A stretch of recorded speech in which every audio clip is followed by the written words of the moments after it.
Reka ngusuze kandi nkwifuriza ibyiza wowe dukurikira umunsi ku wundi. Nimera mfungure paji y'igitabo cy'ubuzima cya none aho nkifungura mpingukiye ku nkuru zitandukanye zivuga ku nkundura yo gusaba guhabwa uburenganzira ku baryamana bahuje ibitsina ikomeje kumvikana mu matwi ya benshi by'umwihariko ayo mu karere u Rwanda ruherereyemo. Muri Uganda, inteko ishinga amategeko y'icyo gihugu yatoye itegeko ryo kurengera umuco mu rwego rwo gukumira abaryamana bahuje ibitsina. Ni nako kandi mu gihugu cya Kenya ho abo mu muryango w'abaryamana bahuje ibitsina uzwi nka LGBTQ batsinze urubanza ku nzego zose basaba ko bakwandikwa bakemererwa gukora nk'izindi organization cyangwa indi miryango ibarizwa muri icyo gihugu. Muri icyo gihugu kandi perezida w'icyo gihugu, Perezida William Ruto, yigeze kuvuga ko ikiraje ishinga Kenya ari ugushakira akazi urubyiruko rubarirwa muri miliyoni 5 butagafite ndetse n'abaturage barenga miliyoni 4 bashonje. Yakomeje avuga ko ikibazo cy'ubutinganyi cyangwa abaryamana bahuje ibitsina nta mwanya gifite mu bibangamiye Abanya-kenya. Naho mu Rwanda, Perezida w'u Rwanda Paul Kagame ubwo ari muri Rwanda Day muri Amerika mu mwaka wa 2016 yabajijwe icyo u Rwanda rukora mu guha uburenganzira abaryamana bahuje ibitsina. Icyo yasubije nacyo turacyumva muri iki kiganiro. Nguhaye ikaze ku gitabo cy'ubuzima, nge ndi Clement Ndayisenga.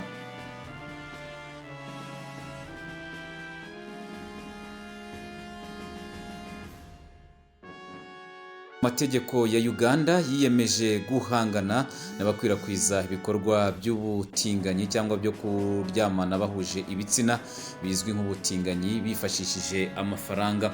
Umuyobozi w'inteko ishinga amategeko ya Uganda yitwa Aneti Amonge ubwo yari mu kiganiro n'abadepite bagenzi be ku ya 28 Gashyantare mu mwaka wa 2023 yatangaje ko batazemera ko hari abakomeza kugurisha indangagaciro za bene gihugu. Mu magambo ye yagize ati, ntabwo twishimira kubona indangagaciro z'Abanya-Uganda bazangiza. Ntabwo twishimira amafaranga yabo bari kwifashisha basenya umuco wacu. Ntabwo dukeneye amafaranga yabo, dukeneye umuco wacu. Amange yavuze ko mu rwego rwo gukumira ibikorwa byo gukwirakwiza ubutinganyi muri icyo gihugu cya Uganda, abagize inteko ishinga amategeko ku itariki ya 2 z'ukwezi kwa gatatu ubwo ni Werurwe uyu mwaka wa 2022 bagombaga gutora itegeko rirwanya uwo muco ubita ko atari uw'Abanya-Uganda. Uyu mudepite kandi mukuru yavuze ko inteko ishinga amategeko ya Uganda agiye kwereka isi ko ubutinganyi atari ikintu gikwiye guhabwa intebe. Yagize ati, ndagira ngo mbasezeranye ko nk'inteko tugiye kubaha umucyo w'isi. Yatangaje ko bagiye gutanga umucyo w'isi ku bijyanye n'ubutinganyi. Amange kandi yatangaje aya magambo nyuma yaho mu cyumweru gishize Perezida wa Uganda Yoweri Kaguta Museveni yari yatangaje ko igihugu cye kitazigera na rimwe giha intebe ubutinganyi nk'uko byifuzwa n'ibihugu by'i Burayi. Museveni yagize ati, ntabwo tuzakurikira abayobye, Abanyaburayi ntabwo ari bazima, ntibumva. Twarababwiye tuti nyamuneka iki kibazo cy'abaryamana bahuje ibitsina si cyo mu mwakabaye mugira igisanzwe mukanacyishimira. Ntabwo bumva, ntabwo bubaha ibitekerezo by'abandi kandi barashaka guhindura ibidasanzwe bakabihindura ibisanzwe bakabihatira abandi. Ntabwo tuzabyemera. Inteko ishinga amategeko ya Uganda yemeje gutora itegeko ryamagana ubutinganyi nyuma y'impaka zimaze iminsi zibera mu ngoro y'inteko ishinga amategeko zatangiye mu kwezi gushize kwa Gashyantare, ariko itegeko rikaba rigiye guterekwaho umukono ryo kurengera umuco w'Abanya-Uganda no gusigasira indangagaciro na kirazira za Uganda mu rwego rwo guca intege abatinganyi. Nubwo bimeze gutyo ariko muri Uganda mu gihugu cya Kenya ho bishobora kuba byumvikana ukundi, kuko inkiko n'amadini muri icyo gihugu cya Kenya ntibumva kimwe ibyo guha rugari abaryamana bahuje ibitsina. Abanya-kenya bakomeje guca ukubiri n'ibijyanye n'ingingo yo guha rugari abaryamana bahuje ibitsina, aho bamwe bavuga ko bagomba kwishyira bakizana, abandi ntibabikozwe bakemeza ko ari uguca umuryango. Ku ya 24 Gashyantare umwaka wa 2023 urukiko rw'ikirenga rwa Kenya rwemeje ko abo mu muryango wa LGBTQ, ubwo ni babandi baryamana bahuje ibitsina, bafite uburenganzira bwo gukora umuryango utegamiye kuri leta ubagenga. Rwemeje ko umuryango w'abaryamana bahuje ibitsina muri Kenya National Gay and Lesbian Human Rights Commission wakwemezwa ndetse ukandikwa nk'indi miryango itegamiye kuri leta mu gihugu cya Kenya. Rwanashimangiye ko kubabangamira no kubabuza uburenganzira bwabo hagendewe ku myumvire bafite byaba bihabanye n'itegeko nshinga ry'icyo gihugu cya Kenya. Ni urugendo rwari rumaze imyaka 13, imyaka 10 kuko rwatangiye mu mwaka wa 2013, aribwo wari umuyobozi mukuru w'uwo muryango w'abaryamana bahuje ibitsina mu gihugu cya Kenya yitwa Rica Gatari yareze umuyobozi ushinzwe imiryango itari iya leta amushinja kutemera uwabo ngo uhabwe uburenganzira bwo gukorera mu gihugu cya Kenya. Umuryango w'abahuje ibitsina muri Kenya batsinze mu rukiko rukuru, urukiko n'urw'ubujurire kuri ubu n'urw'ikirenga narwo rwemeje ko bagomba guhabwa uburenganzira, bagahabwa uburenganzira bwabo bakandikwa nk'indi miryango ndetse uburenganzira bwabo bukubahirizwa.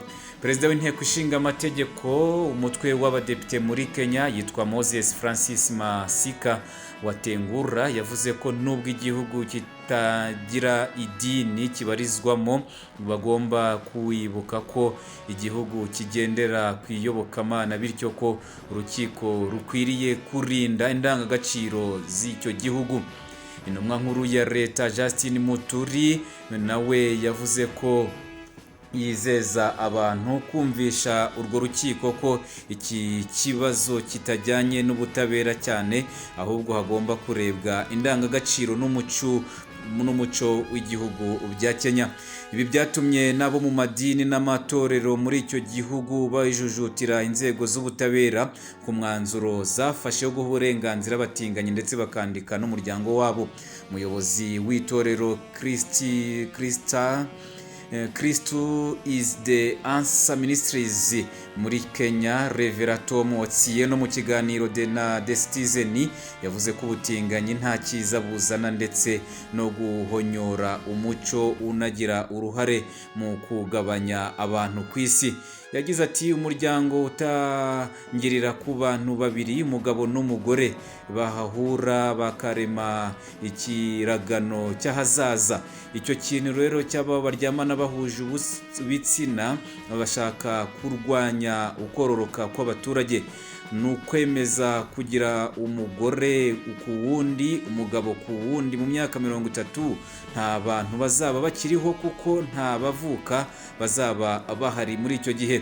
Reverend Otsiye yakomeje agira ati igikurikiyeho barakomeza barwane bishyirwe no mu burezi, bijye byigishwa mu mashuri. Ibi mvuga si ibintu bidashingiye ku kuri. Nubwo abo mu muryango wa LGBTQ bemerewe gukora umuryango wabo ubagenga, kuri ubu ku baryamana bahuje ibitsina rero n'ubundi burenganzira bwabo ntabwo bari babona ku buryo busesuye, kuko kuri ubu kuryamana kw'abahuje ibitsina ntibyemewe kuko bifatiwemo ahanishwa igifungo cy'imyaka 14 mu gihugu cya Kenya. Naho mu Rwanda naho hari icyo bavuga cya by'umwihariko u Rwanda narwo rutangaza ku bigendanye n'abaryamana bahuje igitsina, yaba ku rwego rw'amadini ndetse n'ibyo umukuru w'igihugu yigize gusubiza. umuryango urengera uburenganzira bwa muntu Human Rights Watch wasohoye raporo ku bijyanye n'imiterere y'uburenganzira bwa muntu mu Rwanda, igaruka cyane cyane ku ngingo zitandukanye zirimo nazo abaryamana bahuje igitsina mu mwaka wa 2021. Uwo muryango uvuga ko amakuru washingiyeho yari muri raporo yavuzwe mu nkuru zakozwe n'ikinyamakuru Vice kigaruka ku birego by'abantu batanguvugwa amazina, kandi hakaba haragaragayemo n'abangaba baryamana bahuje ibitsina. Bamwe mu baryamana bahuje ibitsina mu Rwanda bakomeje kugenda batangaza ko nta na rimwe leta ngo yigeze ibahohotera cyangwa ngo ibi mu burenganzira cyangwa serivisi zimwe na zimwe zigenerwa buri muturarwanda. Nubwo bimeze bityo ariko ku rundi ruhande ntibabura kuvuga yuko muri sosiyete bagenda baba baruvumwa ndetse bakaba n'iciro ry'imigani. Ubwo yari muri Rwanda Day mwaka wa 2016 tariki 24 Nzeri i San Francisco muri Leta Zunze Ubumwe za Amerika, nyakubahwa Perezida wa Repubulika y'u Rwanda Paul Kagame yabajijwe uko uburenganzira bw'abana bahuje ibitsina mu Rwanda bwubahirizwa. Umubajije icyo kibazo yagize ati: nyakubahwa Perezida, warakoze byinshi byiza mu guteza imbere abagore mu Rwanda kandi bafite imbaraga ndetse barashoboye. Nibazaga nti umuryango w'abana bahuje ibitsina LGBTQ waba ufite umwanya mu hazaza h'u Rwanda? Perezida Kagame yamusubije ko aba bana bahuje igitsina batigeze baba ikibazo ndetse ko na leta idateganya kubazanamo ikibazo. Ati umuryango w'ababana bahuje igitsina LGBT ntiwigeze uba ikibazo cyacu ndetse nta na rimwe wigeze uba ikibazo, ntitunateganya kandi kubigira ikibazo. Yakomeje avuga ko hari ibibazo byinshi bikiri igihugu kikiri guhangana nabyo. Ati turacyari guhangana n'ibibazo bitandukanye nk'uko nabivuze haruguru. Hari umuntu wese ugomba kwisangamo agatanga umusanzu we, nk'uko nabivuze buri wese akarebaho mugenzi we tugafatanya kandi buri wese akabaho yisanzuye nk'uko nabivuze. LGBTQ aba bana bahuje ibitsina ko batigeze baba ikibazo kuri twe, nanjye sinshaka kubigira ikibazo. Mr. President, you were speaking about a modern Africa, and I'm here with the Bay Area Reporter, which is the LGBT newspaper. And for people who don't know what LGBT is, that's the gay and lesbian community. So I'm wondering, you've done so much for women in Rwanda, and they have so much power. I'm wondering, is the LGBT community a part of the future of Rwanda?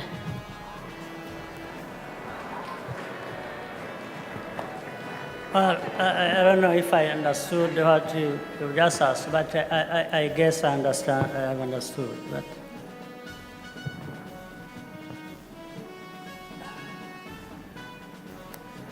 LGBT. Homosexuality. Yes. It hasn't been our problem.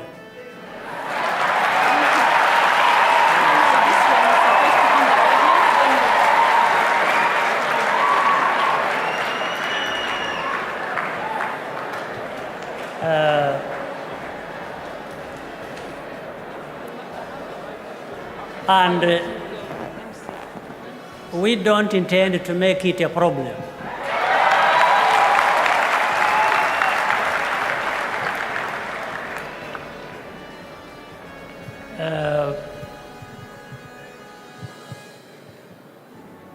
So we are struggling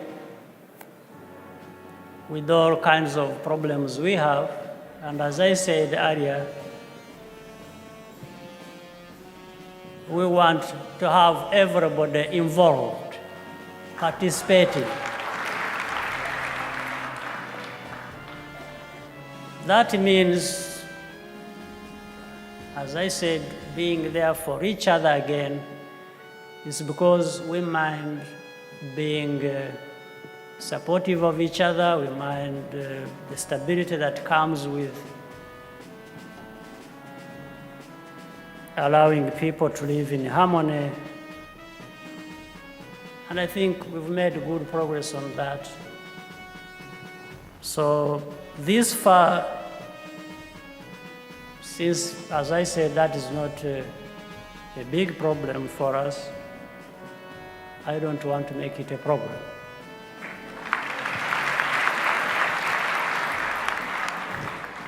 Ku ruhande rw'amadini mu minsi ishize itorero ry'Abangilikani mu Rwanda ryasohoye itangazo rivuga ko ryitandukanyije n'itorero ry'Abangilikani bo muri Bwongereza bari bavuze ko bashyigikiye umuryango w'abana bahuje igitsina.